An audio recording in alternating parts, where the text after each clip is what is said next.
Bonjour à tous, merci de choisir Sen Radio pour vous informer à la une de l'actualité. 2 décès en moins d'une semaine chez les retraités de Thiès affiliés à l'IPRES, faute de prise en charge dans les structures sanitaires de la région. Ils sont rejetés des hôpitaux.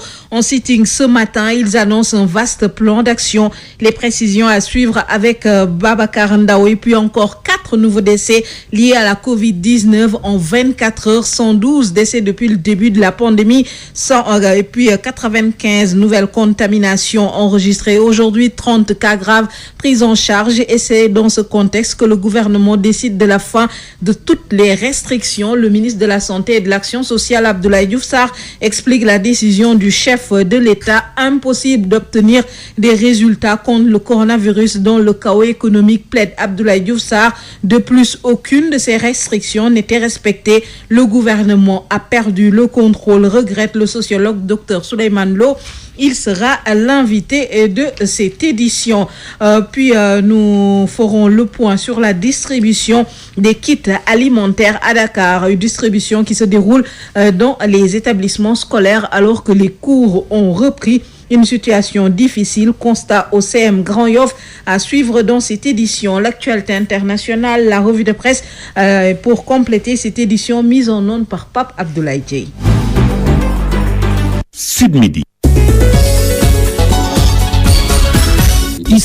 Bonjour à tous. Tuerie de Bofa Bayotte, le présumé cerveau de l'affaire René Capain-Diatta doit être auditionné aujourd'hui. Il doit être entendu sur le massacre de 14 bûcherons dans la forêt de Bofa. Ignace Ndeye, bonjour. L'audition a-t-elle démarré?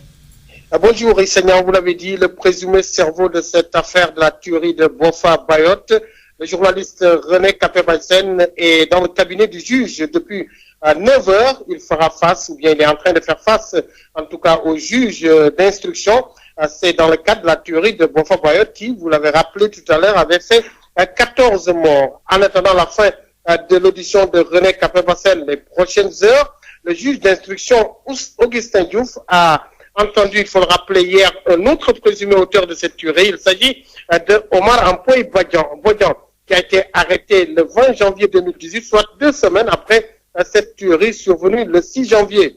Si l'homme a assumé son appartenance au MFDC, il a cependant nié toute implication dans cette affaire et devant son avocat commis d'office, Maître Gaussou Bodian, il a tenu à répondre aux questions du juge, nous souffle une source proche de sa famille. La même source de révéler que Omar Ampoy Bodian a complètement nié être impliqué ou avoir une connaissance des préparatifs de cette tuerie. Il a déclaré n'avoir jamais connu ces personnes arrêtées dans le cadre de cette affaire. C'est en prison d'ailleurs qu'il a appris à les connaître, a-t-il laissé entendre. Signaler que d'autres personnes, auteurs présumés de cette tuerie, Alassane Badji et Abdou Sané, sont passés dans le cabinet du juge la semaine dernière. Aujourd'hui, c'est au tour de René Capain-Diatta, le présumé cerveau de cette affaire, de faire face au juge. Il sera assisté par Maître Clédor Cirelli, le détenant du barreau dakarois. Et l'audition du journaliste René Capain-Diatta bouclera la série d'auditions. Et après, ces 25 détenus présumés auteurs de la tuerie de Bofa Bayotte seront édifiés sur la prochaine étape de ce dossier judiciaire. Ziguinchor, Ignace Ndeye, Sud FM. Merci beaucoup Ignace Ndeye. Audition donc aujourd'hui du journaliste René Capain-Diatta, présumé cerveau de l'affaire. Il s'agit de la tuerie de Bofa Bayotte, 14 bûcherons massacrés dans la forêt de Bofa. 25 personnes en tout ont été arrêtées à la suite de ce massacre. 2 décès chez les retraités de Thiès affiliés à l'IPRES en moins d'une semaine, faute de prise en charge sanitaire. Les retraités ne sont plus acceptés dans les hôpitaux de la région à cause de dettes impayées, à cause des dettes de l'IPRES. Les retraités étaient en sitting ce matin à la promenade des Thiessois et ils annoncent d'autres actions. Babacar Ndao. 2 membres des retraités de Thiès décédés en une semaine, faute de prise en charge sanitaire. Les personnes du 3e âge dans tous leurs états se sont donné rendez-vous ce matin à la promenade des Thiessois. Mamadou Konyandiaï est leur porte-parole. Nous n'avons plus accès aux soins médicaux des hôpitaux. Nous sommes toujours refoulés. Nos lettres de garantie ne sont pas prises en compte. Le pourquoi? Parce que le conseil d'administration, l'IPRES, ne paye plus aux hôpitaux. Nous avons enregistré 2 décès, l'épouse d'un retraité et un retraité. Et ça fait c'est 2 ou 4 jours, entre 2 ou 4 jours. Des retraités expulsés des structures sanitaires publiques de Thiès pour une dette d'une dizaine de millions. Inacceptable selon Mamadou Konya Ndiaye. Ça fait 4 mois, 5 que le presse n'est pas en règle avec les hôpitaux.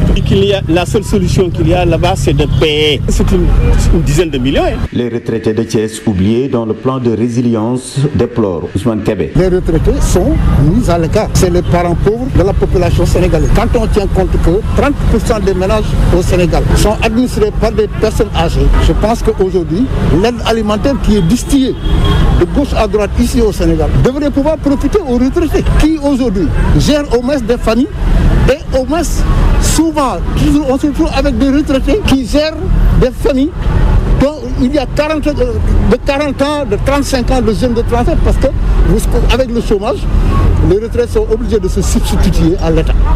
Donc je pense qu'aujourd'hui, l'appel que nous lançons, c'est de rejoindre le mouvement pour qu'on puisse travailler ensemble. Aujourd'hui, les associations qui nous représentent sont là depuis près de 40 ans, 50 ans. Elles se sont sclérosées.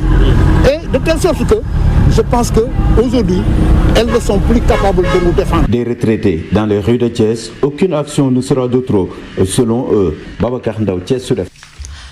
4 nouveaux décès liés au coronavirus, 112 au total, 30 cas graves, 95 nouvelles contaminations, dont 5 importées, 11 issues de la transmission communautaire entre Dakar, Diourbel, Kaolack, Oussouye et Touba. Aujourd'hui, 2249 patients sont sous traitement. Les précisions du docteur Mamadou Ndiaye, directeur de la prévention, il a fait le point ce matin.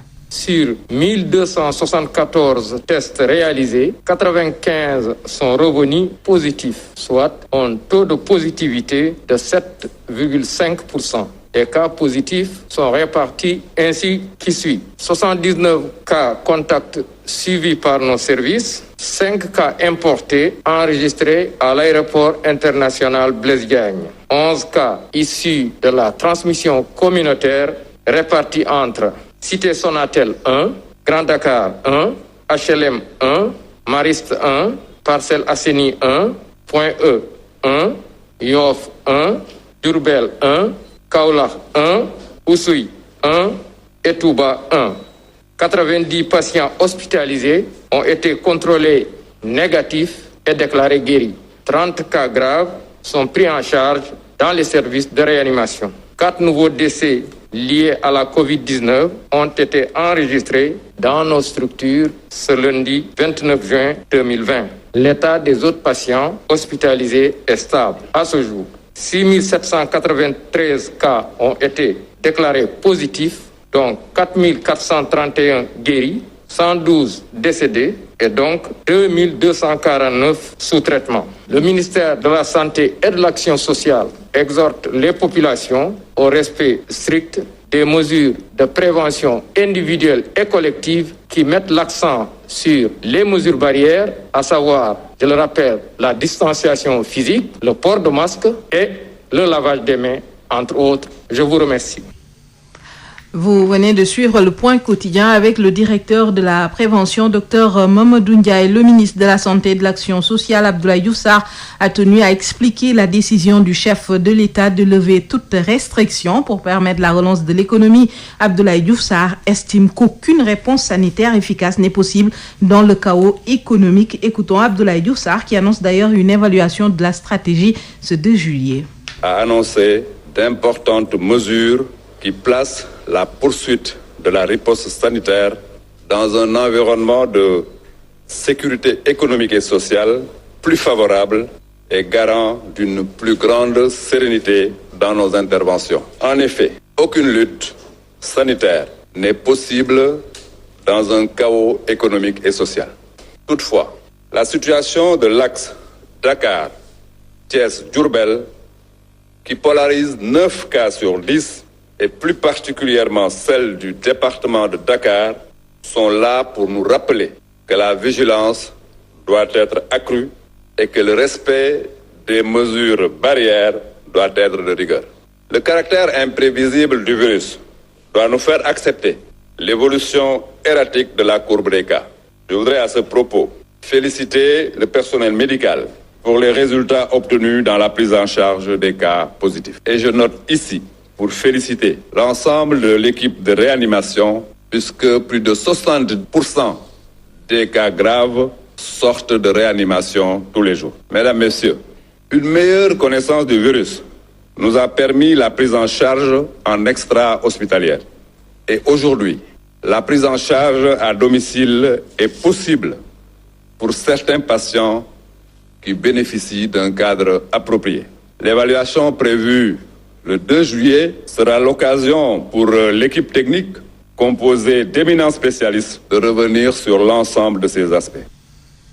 Abdoulaye Diouf Sarr, ministre de la Santé et de l'Action sociale, qui expliquait la décision du chef de l'État de lever l'état d'urgence et le couvre-feu pour la relance de l'économie. Impossible d'avoir des réponses sanitaires efficaces dans le chaos économique, plaide Abdoulaye Diouf Sarr, alors que le virus progresse fortement sur l'axe Dakar-Thiès-Diourbel. À Diourbel, 9 nouveaux cas ont été confirmés. Il s'agit d'un cas issu de la transmission communautaire et de 8 cas contacts suivis depuis le début de la pandémie. Diourbel a enregistré 33 cas, dont 10 cas communautaires, 23 contacts, 7 sont depuis guéris, 3 sont décédés, 23 sous traitement. À Diourbel, malgré la progression de la maladie, les populations ne respectent pas les mesures barrières, et cela malgré les patrouilles des forces de sécurité. Constat avec Adama Ndiaye. Particulièrement la ville de Touba constitue l'épicentre de la pandémie de la Covid-19. Elle constitue l'une des régions les plus infectées du pays après Dakar et Thiès. Là, les gestes barrières sont souvent foulés aux pieds par un bon nombre de personnes. La distanciation sociale n'est pas souvent respectée dans le transport urbain et dans certains lieux publics. Pire, les véhicules urbains qui assurent la navette dans les différents quartiers de Touba sont souvent en surcharge de nombre. Si certains continuent de porter des masques, d'autres par contre sont réfractaires aux masques et encourent beaucoup de risques de contamination du virus. L'ouverture des marchés hebdomadaires ou Louma a également augmenté les risques de contamination. Ce sont des grands rassemblements de personnes sans masque. Les forces de sécurité mènent souvent des patrouilles pour veiller sur l'effectivité du port de masque. Mais force est de constater qu'il y a même des gens qui refusent de porter les masques sous le prétexte qu'il fait chaud dans le Baol. De nombreux observateurs pensent que l'État a raté le coche dès le début de la pandémie en refusant de confiner les villes de Dakar et Touba pour circonscrire le mal. Diourbel, Sud FM, Adama Ndiaye. Le mal qui s'étend Adama Ndiaye à Tivaouane. 6 sages-femmes ont été infectées à l'hôpital. La maternité et la pédiatrie sont ainsi fermées. Plus de précisions avec vous, Babacar Sow. Voilà, merci Adja Isseignon. Propagation du coronavirus dans la cité religieuse à Tivaouane. 6 sages-femmes infectées par la maladie à l'hôpital Mam Abdoul Aziz Dabakh. Un hôpital fréquenté selon nos sources par des femmes en couche venant la plupart de Louga, de Diourbel, mais aussi de Thiès. Une situation qui a aussi occasionné la fermeture de la maternité et de la pédiatrie. Il y a également, selon ces sources médicales, beaucoup de personnes qui ont été mises en quarantaine. Une situation à suivre. Adja Isseignon. Babacar Sow depuis Tivaouane pour Sud FM. Merci beaucoup, Babacar Sow. À Tivaouane, la maternité et la pédiatrie de l'hôpital fermée. 6 sages-femmes ont donc été diagnostiquées positives. 6 sages-femmes de l'hôpital. Et puis, toujours dans le cadre de la lutte contre le coronavirus, reparlons de cette décision du chef de l'État annoncée hier de lever le couvre-feu et l'état d'urgence. Il s'agit d'une confirmation officielle car ces mesures n'étaient plus coercitives, n'étaient plus du tout respectées. Toutes ces décisions sont liées à une mauvaise gestion de la pandémie. L'État a tout simplement perdu le contrôle, regrette le sociologue Dr Souleymane Lo. Il répond à El Hadj Malick Ndiaye. Le discours donc du chef de l'État portant donc sur la levée de l'état d'urgence et du couvre-feu n'est qu'une confirmation officielle qu'il vient donc de faire hier lors de son discours, car cette mesure elle-même n'était plus respectée. C'est-à-dire officieusement, elle n'était pas respectée. Officieusement, elle ne servait à rien. Et c'est maintenant, ayant conscience de tout ceci, qu'il revient maintenant pour tout simplement officiellement confirmer donc sa levée. Donc c'est ce que je vois donc dans cette optique. Donc elle n'était plus coercitive comme mesure, même ce qui était censé la faire observer semblait donc s'en éloigner. Maintenant, ce qu'il faut noter est que la gestion donc de la Covid a longtemps échappé au contrôle des autorités. Et ça, c'est depuis le début. Et que maintenant, ce contrôle n'était plus, en tout cas, à la dimension donc de l'État pour pouvoir l'exercer convenablement. Et de telle enseigne que on regardait ou on observait à travers donc leur comportement de grands commensants et leur discours donc ambivalent, qu'ils se montraient de plus en plus donc discrédités aux yeux donc des populations. Le président donc a fini par se montrer semblable à ce que je peux dire à l'homme donc de la caverne qui vit une réalité dans son isolement total, totalement également à l'opposé de ce que vit donc son peuple. Alors, à un moment donné, au moment où on est arrivé au paroxysme même de la maladie, au moment où tout tangue dangereusement au milieu de cette pandémie, il a choisi donc de baisser les bras. Et toutes les mesures, toutes les décisions qu'il a eu à annoncer, si on les analyse d'une certaine manière, il semblerait donc à un urgentiste qui ne s'est pas lui-même compris et qui n'est pas compris non plus donc par son peuple. Alors c'est quelqu'un qui admet aujourd'hui malheureusement en urgence celui qu'il aurait dû libérer et libère celui qu'il aurait dû donc admettre donc aux urgences. Donc voilà le comportement du président donc de la République qui semble être paradoxal. Peut-être il a donc ses raisons donc de se comporter de la manière. Vous venez de suivre l'analyse du docteur Souleymane Lo, sociologue. Il sera tout à l'heure notre invité. Le chef de l'État a levé l'état d'urgence, le couvre-feu et a annoncé le recrutement de 500 médecins et 1000 agents professionnels de la santé avec une priorité à accorder aux districts éloignés. Les spécialistes seront également recrutés. Le chef de l'État a fait l'annonce hier lors de son adresse à la nation. L'Alliance And Gueusseum se dit soulagée depuis des mois. Les acteurs donc exige le recrutement des contractuels des différents plans. Le président de l'Alliance And Gueusseum estime que ce recrutement pourrait permettre de combler le gap dans les structures sanitaires. Mbalo Diatiam est joint par Mame Diarra Da Silva. C'était le 11 janvier 2019. Lors de cette audience, nous avions fait part à Monsieur le Président de la République du déficit de personnel, donc lié à des départs qui n'ont pas été compensés et aussi aux besoins donc des nouvelles structures sanitaires hospitalières. En ce moment, Madame la fonction publique avait dit à Monsieur le Président de la République qu'il y avait un quota de 600 pour le compte du ministère de la Santé. Nous en avions profité pour lui demander d'appliquer les critères d'éloignement et d'ancienneté pour les contractuels parce qu'il y avait des contractuels du plan Cobra, du plan JICA et de Gavi et du PNDSS. Alors, et sous ce rapport aussi, il avait accepté cela et avait demandé à ce qu'on recrute en appliquant ces critères. Mais jusqu'ici, jusqu'à présent, donc, ça n'a pas été fait. Et si donc, à l'occasion de ce message à la nation, il confirme recruter 1000, donc 400 de plus et 500 médecins, donc ça ne fait que du plaisir et parce que ça pourrait aussi inciter, disons, à combler le gap en ressources humaines. Alors, comment est-ce que vous appréciez ce plan annoncé par le chef de l'État? Oui, nous l'accueillons avec beaucoup de plaisir parce que nous y avons travaillé. Donc, c'est un plan d'investissement et un plan aussi de remise à niveau, comme il a dit, du système de santé. Et la remise à niveau, pour nous autres, c'est une manière de combler les gaps parce que quand même, il y a des normes d'implantation, que ça soit pour les hôpitaux, les centres de santé, les postes de santé, etc. On a une carte sanitaire. Si maintenant on doit mettre à niveau, c'est une manière de combler les gaps en infrastructure. Et sous ce rapport aussi, il y a des gaps aussi en équipement. Et les équipements aussi ne valent rien s'il n'y a pas de ressources humaines de qualité, pour ne pas dire des spécialistes. Et de ce point de vue, on va combler le gap en infrastructure, le gap en équipement et le gap en ressources humaines, surtout en nombre et aussi en complétant la formation pour certaines des ressources humaines qui ne sont pas encore à niveau. Et ce plan estimé à 1200 milliards, donc 2020-2024, nous pensons que s'il est appliqué, donc le système pourra être à niveau.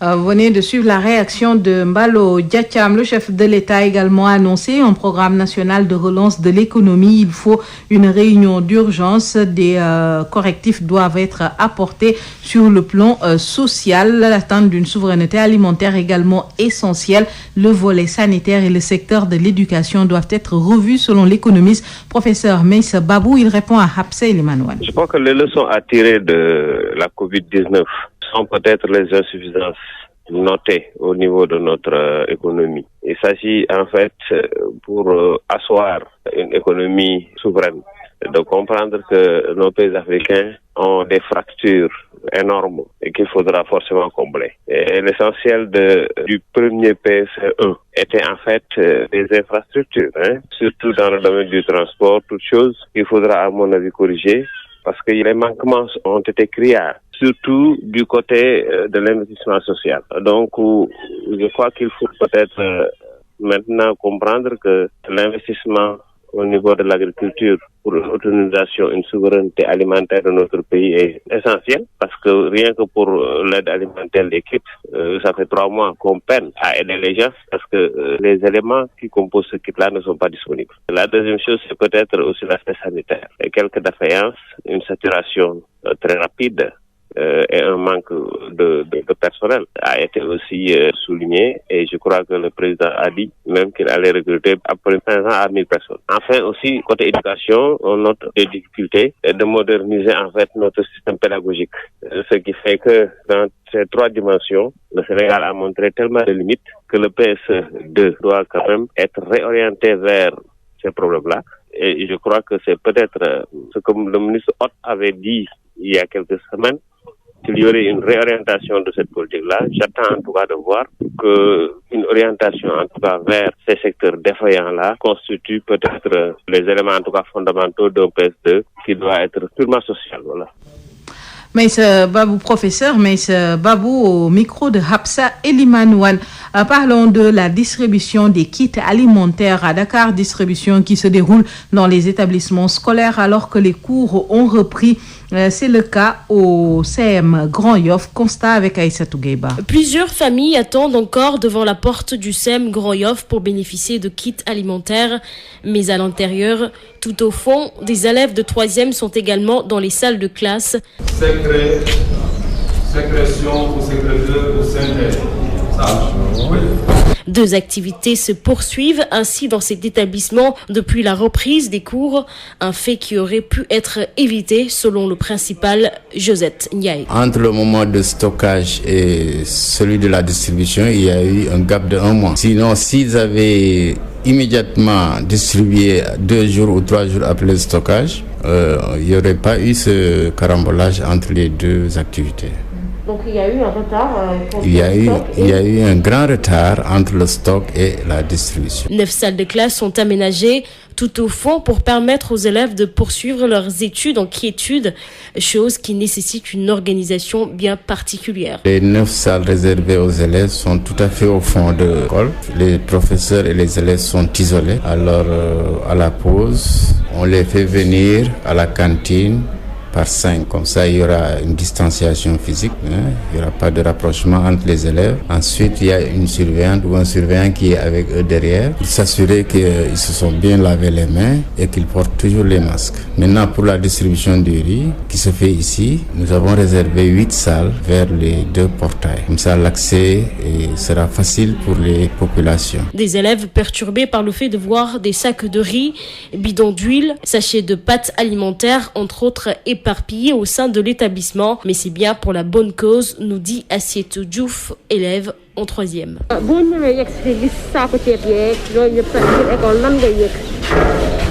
Du la neex wante ceeb bi suñu yaay lañ koy jox te ñoom ñëpp ils ont besoin de ça kon dañuy essayer rek dundee ak moom. Une distribution de kits alimentaires qui devrait prendre fin aujourd'hui, selon les dires du principal du CEM Grand Yoff. Sud Midi, l'invité. Docteur Souleymane Lo, sociologue, est notre invité. Il répond à El Hadj Malick Ndiaye. La rédaction reçoit aujourd'hui Docteur Souleymane Lo. Bonjour. Oui, bonjour, Michel Ndiaye. Vous êtes sociologue. Alors, nous allons parler du discours du chef de l'État hier. Il a annoncé beaucoup de mesures, entre autres les levées de l'état d'urgence et du couvre-feu. Alors, comment peut-on interpréter ces décisions du chef de l'État? Merci beaucoup. Au fait, le discours donc du chef de l'État portant donc sur la levée de l'état d'urgence et du couvre-feu n'est qu'une confirmation officielle qu'il vient donc de faire hier lors de son discours, car cette mesure elle-même n'était plus respectée. C'est-à-dire, officieusement, elle n'était pas respectée. Officieusement, elle ne servait à rien. Et c'est maintenant, ayant conscience de tout ceci, qu'il revient maintenant pour tout simplement officiellement confirmer donc sa levée. Donc c'est ce que je vois donc dans cette optique. Donc elle n'était plus coercitive comme mesure, même ceux qui étaient censés la faire observer semblaient donc s'en éloigner. Maintenant, ce qu'il faut noter est que la gestion donc de la Covid a longtemps échappé au contrôle des autorités. Et ça, c'est depuis le début. Et que maintenant, ce contrôle n'était plus, en tout cas, à la dimension donc de l'État pour pouvoir l'exercer convenablement. De telle enseigne que on regardait ou on observait à travers donc leur comportement de grands commerçants et leur discours donc ambivalent, qu'ils se montraient de plus en plus donc discrédités aux yeux donc des populations. Le président donc a fini par se montrer semblable à ce que je peux dire à l'homme donc de la caverne qui vit une réalité dans son isolement total, totalement également à l'opposé de ce que vit donc son peuple. Alors, à un moment donné, au moment où on est arrivé au paroxysme même de la maladie, au moment où tout tangue dangereusement au milieu de cette pandémie, il a choisi donc de baisser les bras. Et toutes les mesures, toutes les décisions qu'il a eu à annoncer, si on les analyse d'une certaine manière, il semblerait donc à un urgentiste qui ne s'est pas lui-même compris et qui n'est pas compris non plus donc par son peuple. Alors c'est quelqu'un qui admet aujourd'hui malheureusement en urgence celui qu'il aurait dû libérer et libère celui qu'il aurait dû donc admettre donc aux urgences. Donc voilà le comportement du président donc de la République qui semble être paradoxal. Peut-être il a donc ses raisons donc de se comporter de la manière, mais en aucune façon il est très difficile d'y voir une certaine cohérence parce que la logique voudrait que comme certains donc l'évoquent le plus souvent, tout au début nous avons moins de cas et il a fallu véritablement amener le peuple, il a fallu donc l'enfermer d'une certaine manière avec ces mesures qui ont été prises et que au fur et à mesure on se constate que malheureusement la maladie n'a de cesse que d'augmenter, n'a de cesse que d'étendre donc ses tentacules un peu partout à l'intérieur donc du pays et on constate qu'il dessert donc les taux au fur et à mesure, il donne autant de liberté qu'il n'en fallait pas au début. Donc c'est cela que le peuple ne comprend pas et logiquement, il n'y a aucune raison suffisante qui peut l'expliquer. Même si par ailleurs, il a tenté de l'expliquer à travers une économie qui bat de l'aile au fur et à mesure et que maintenant son appel, autrement compris, voudrait dire simplement essayons donc de mourir en vivant au minimum possible. Parce que c'est cela que cela veut dire. Essayons donc de mourir en tentant donc de vivre tant soit peu. Alors, vivons donc avec le virus, oui, mais de quelle manière on peut en mourir aussi? Maintenant, ne serait-ce qu'au prix donc de sauver de l'économie. Alors, est-ce que c'est une logique ou c'est une question de mimétisme, c'est-à-dire le fait de reprendre les échos des autres discours qui, en tout cas, retentissent ailleurs et qui nous arrivent par donc d'autres canaux? Est-ce que c'est cela qu'il faut adopter donc le même comportement que l'Occident qui a plus donc de moyens que les pays tels que donc le nôtre? À mon avis, je me dis que le président ne fait que s'aligner à ce qui se fait donc dans le monde entier. Peut-être il peut avoir raison donc dans ce sens parce que simplement mieux vaut ne pas être en retard que de se faire rattraper quelquefois. Maintenant, quelle doit être l'attitude du Sénégalais dans ce contexte de hausse des cas, de relâchement mais également des mesures qui facilitent surtout la circulation du virus? Bon, c'est une question de responsabilité donc individuelle, mais à la fois de responsabilité donc collective. Mais ce sera très difficile, en tout cas, très difficile que les uns et les autres arrivent à respecter, même s'il s'agit donc des mesures barrières. Il a insisté donc là-dessus, mais déjà donc ces mesures barrières ne sont plus appliquées. Regardez donc dans les cas rapides, les gens ne portent plus donc de masques. Regardez donc dans les plages et ailleurs. Donc la réalité est que aujourd'hui, le peuple a choisi de vivre donc avec le virus, comme si longtemps il a toujours vécu avec le virus depuis donc la naissance à aujourd'hui. Par conséquent, adviendra que pourra. S'il faut en mourir, il faut en mourir. S'il faut véritablement en survivre, ça sera le cas. Donc actuellement, je ne pense pas que le discours donc du chef de l'État pourrait changer le comportement du Sénégalais. étant entendu que depuis le début, au moment où véritablement il y avait lieu donc de s'inquiéter donc davantage, c'est à ce moment même où on n'avait pas encore constaté un changement de comportement du point de vue des populations, à plus forte raison qu'à ces moments-là. Donc nous traversons donc des moments où l'État a perdu donc le contrôle et il ne peut plus se rattraper, encore moins, quel que soit donc le discours, les populations ne vont pas y adhérer. Et bon, de un, parce que la maladie elle-même pose un problème du point de vue donc de l'appropriation qu'il devrait en avoir.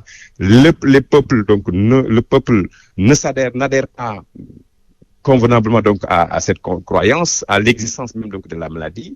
Par conséquent, vouloir parler donc de gestes barrières, c'est juste un discours qui est là, qu'il faut tenir parce que c'est la responsabilité donc de l'État de le dire. Il peut pas dire autrement, mais dans le comportement, l'État n'a pas les moyens, en tout cas, de faire respecter comme il se doit les mesures barrières. Et déjà, vous constatez dans les marchés, lieux publics ou ailleurs, on ne porte même pas de masque. Ça veut dire que voilà, c'est le laisser aller, donc sauf qui peut, qui constitue donc le moment que nous traversons actuellement. Docteur Souleymane Lo, je vous remercie. Merci beaucoup. Je rappelle que vous êtes sociologue. La revue de la presse sur Sud FM. Sud Quotidien, Walf Quotidien, Le Soleil, Le Populaire, l'Obs.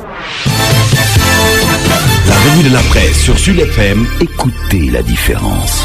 CSIP ñëpp ràññee ko ci compagnie sénégalaise industrielle de PVC est une société spécialisée dans la production et la commercialisation de tuyaux en PVC et en PHD ñëpp ko ràññee ci réew mi ndax liggéey bu mucc ayib sous-région bi fu nekk la ñuy fàqee di ñëw fii nga xam ne mooy Sénégal rafetlu seen liggéey lool naw leen lool ñu leen di proposer gamme boo xam ne dafa jëm ci diamètre 20 ba diamètre 400 millimètres lépp jëm ci ay évacuation assainissement pression ak adduction d'eau potable. Nous avons aussi des tubes télécom et des tubes orange. Loo namm ci tube orange wala tube télécom fekk ko ci ñun. Nous disposons aussi d'un parc industriel relativement jeune. Amit laboratoire boo xam ni bokk na ci yi nga xam ni moo mujjee génn ci àdduna bi. Amit capacité de production bu doy. Loo ci soxla rek ñu defal la ko. Ba noppi it dañ lay jàppale ci rapport qualité prix. Toppatoo la xool say bëgg-bëgg gunge la jàppale la am nañu équipe bu dynamique boo xam ni loolu rek moo ko tax a jug dañuy fexe client bi bëgg lool di kontaan lool lu ñu la jox nga ne gongo. Compagnie sénégalaise industrielle de PVC ña nga ca domaine industriel de Diamniadio lo numéro 66 appelez-nous au 33 950 54 54 woo leen ci 33 950 54 54 70 569 03 69 70 638 00 71 mail csip@csip.sn visitez notre site web www.csip.sn.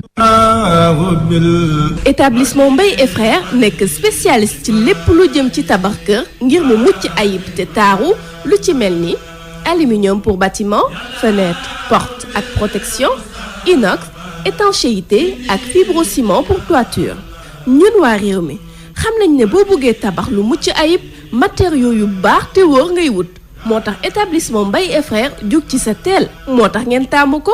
Établissement Mbaye et Frères am na itam gamme rideau métallique lame pleine tube ondulé fer forgé pour menuisier métallique yi inox ngir seeni ouvrage balcon ak yeneen profil d'aluminium ak vitrage faux plafond BA13 ak gamme verre te xam ngeen ne nawet bi yegsi na moo tax étanchéité bi lu fa am solo la pour seeni commande mën ngeen woote ci établissement Mbaye et Frères ci HLM 1 avenue Cheikh Ahmadou Bamba téléphone 33 864 75 15 33 864 75 15 wala ngeen woote ci seen succursale ba nekk ca Parcelles Assainies jàkkaarloog croisement 22 ca établissement Mbaye et Frères ay ndaw yu xarañte mën seen liggéey ngeen di fa fekk ñu toppatoo leen ni ngeen ko bëggee.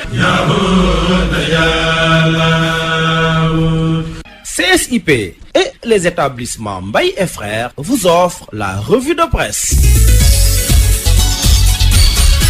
Ndeye Mariam Ndiaye. Mesdames et messieurs, bonjour. La pandémie liée à la Covid-19 est toujours présente ici au Sénégal et toutes les projections montrent que le virus continuera de circuler durant les mois à venir dans notre pays. Mais malgré tout cela, le chef de l'État Macky Sall décide de lever l'état d'urgence et le couvre-feu y afférent à compter d'aujourd'hui. Un message annoncé hier par le président Sall qui, selon nos confrères de Sud Quotidien, justifie sa décision par une double nécessité vitale de continuer à lutter pour préserver nos vies et notre santé et reprendre toute notre activité productive pour remettre pleinement notre économie en marche dans ce contexte de propagation de la pandémie au Sénégal. Et aujourd'hui, dans la quasi-totalité des quotidiens, nos confrères en font leur chou gras et Sud Quotidien commence par dire que le chef de l'État Macky Sall a officialisé le retrait de l'État du dispositif de lutte. Nos confrères de Libération trouvent eux aussi que les cas de Covid-19 explosent ici au Sénégal,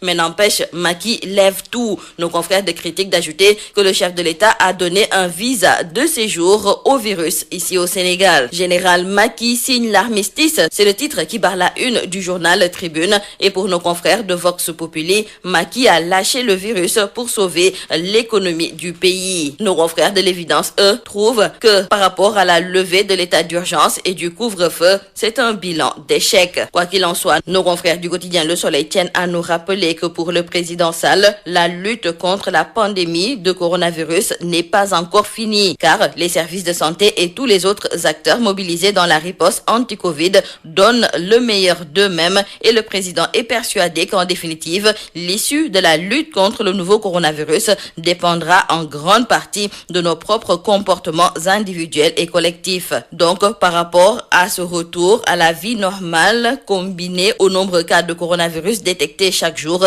les Sénégalais sont à l'épreuve de la réalité, nous disent nos confrères du journal 24 heures. Et entre autres, retenons avec nos confrères de Vox Populi que le chef de l'État Macky Sall, même s'il a signé l'armistice dans la guerre contre le coronavirus, veut tout simplement sauver l'économie sénégalaise. Car le chef de l'État l'a carrément dit, nous ne pouvons pas laisser au virus la vie et la santé de notre économie. C'est d'ailleurs le titre qui barre la une du journal Les Échos et nos confrères d'ajouter que par rapport à ces mesures prises par le chef de l'État Macky Sall, Seydi Gassama, le directeur exécutif d'Amnesty Sénégal, est en phase avec lui et il déclare dans le journal Les Échos que le président Sall a pris les bonnes décisions, à savoir la levée de l'état d'urgence et du couvre-feu, et il explique qu'après des mois difficiles, l'économie nationale doit redémarrer. Toutefois, il reste conscient que la lutte contre la pandémie doit se poursuivre avec rigueur. Nos confrères du journal L'Évidence sont sceptiques car ils notent que ni les mesures barrières préconisées ni les mesures émanant de l'État ont pu diminuer la montée macabre de la pandémie qui, à ce jour, a enregistré environ 7000 cas et 100 morts. Et même hier, dans son discours à la Nation, le troisième du genre, après ceux du 23 mars et du 11 mai, le chef de l'État a indiqué que les régions de Dakar, Diourbel et Thiès demeurent les localités à fort risque et qu'il convient donc de redoubler de vigilance et d'efforts pour arrêter la propagation de la maladie en intensifiant les campagnes de proximité. Et nos confrères de Sud Quotidien d'ajouter qu'aux personnes âgées, le président demande de veiller particulièrement à cette tranche d'âge et à celles souffrant de certaines pathologies parce qu'elles sont les plus vulnérables aux formes sévères de la maladie. Et nous parlons à présent avec nos confrères du journal Tribune de l'audition du leader de l'Hérald Askan Wi, Oumar Faye. Il était hier à la brigade de recherche de la gendarmerie où il était convoqué suite à une plainte du ministre Mansour Faye. Et à en croire nos confrères du journal Tribune, Oumar Faye aurait assumé ses propos sur la qualité du riz. Et d'ailleurs, il en a même amené à la brigade de recherche pour le montrer aux gendarmes. Dans le journal à Grand Place, nos confrères nous informent que le leader de l'Hérald Askan Wi a passé 7 tours d'horloge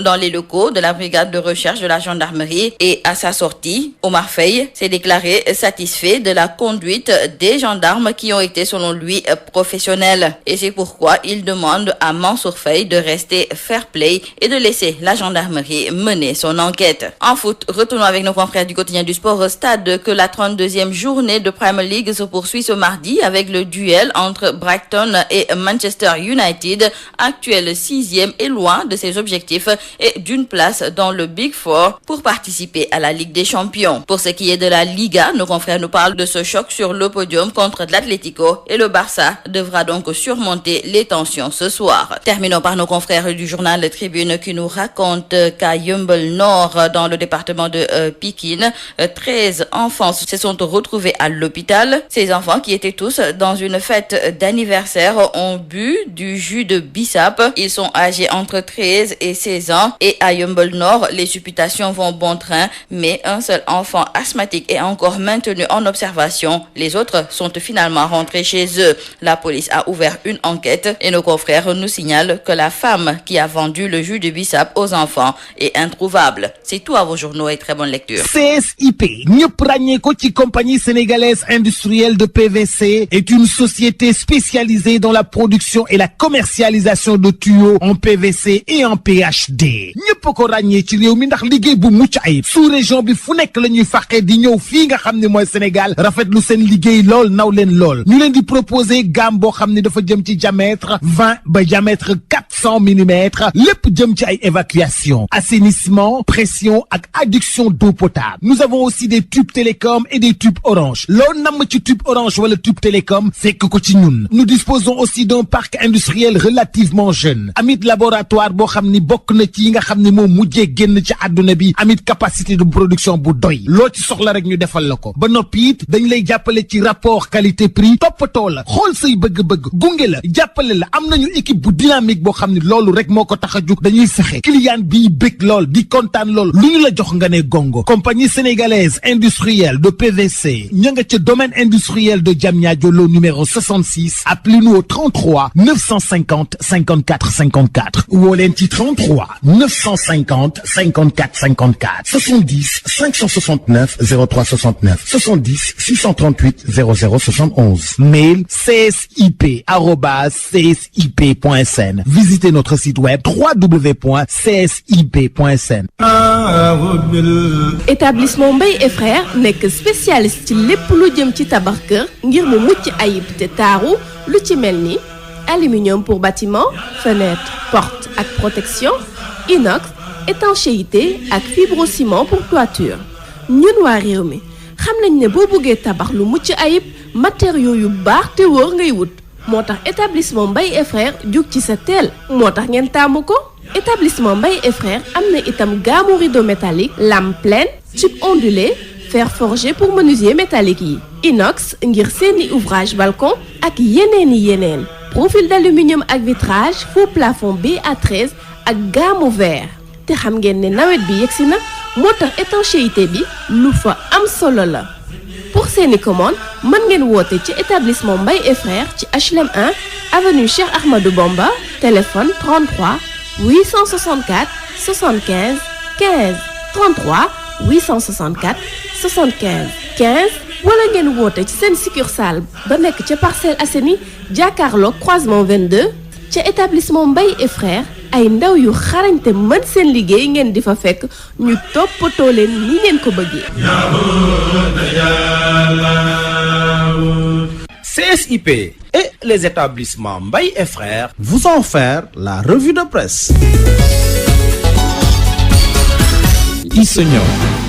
Je vous rappelle les principaux titres développés. 2 décès en moins d'une semaine chez les retraités de l'IPRES à Thiès, faute de prise en charge. Ils sont rejetés des hôpitaux. En sitting ce matin à la promenade des Thiessois, ils annoncent un plan d'action. Encore 4 nouveaux décès liés à la Covid-19 en 24 heures, 112 depuis le début de la pandémie, 95 nouvelles contaminations ce jour, 30 cas graves et la fin de toutes les restrictions. Le ministre de la Santé et de l'Action sociale a expliqué la décision du chef de l'État. Impossible d'obtenir des résultats contre le coronavirus dans le chaos économique. De plus, aucune de ces restrictions n'était respectée. Le gouvernement a perdu le contrôle, regrette le sociologue Dr Souleymane Lo.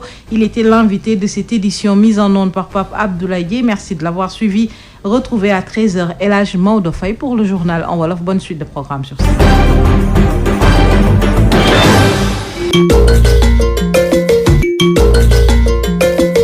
Sud FM, toujours copié, jamais égalé. 98.5 Dakar.